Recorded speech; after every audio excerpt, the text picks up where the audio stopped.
বিয়ের আগে তো কখনোই শুনিনি আর যাইও নি, তবে বিয়ের পর থেকে প্রত্যেক বছরই শুনে এসেছি চৈত্র মাসের বাসন্তী পুজোর অষ্টমী তিথিতে সবাই অষ্টমী স্নান করতে যায়। বাড়ি থেকে তো প্রত্যেক বছরই যায় মামুনি বাবা ওরা, তবে আমার যাওয়া হয় না। এই বছর আমি দিদিভাইও যাচ্ছি। তো সকালবেলা সমস্ত বাসি কাজকর্ম শেষ করে এখন 8টা বাজে চলে এলাম ঘাটে স্নান করার জন্য।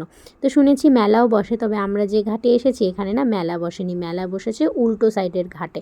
তো এখন হচ্ছে আমরা স্নান করার জন্য সবাই রেডি হচ্ছি। তবে আমাদের তো নদীতে নামতে খুব একটা অসুবিধে হয় না, তবে মামুনির নদীতে নামতে একটু অসুবিধে, যেহেতু উঁচু নিচু আর মামুনির হাঁটুতে ব্যথা, সেই জন্য একটু দেখছিলাম কোন দিকে দিয়ে নামলে সুবিধে হয়। নদীতে নামার পর দেখি জল একদমই কম, তবে হ্যাঁ এইটুকু জল থাকলে কিন্তু একদিকে ডোবার ভয় থাকে না। আর নদীতে নামলে আমার এত ভালো লাগে, উঠতে ইচ্ছে করে না, মনে হয় আরও কিছুক্ষণ যদি থেকে যেতে পারতাম, স্নান করতাম, ভালো হতো।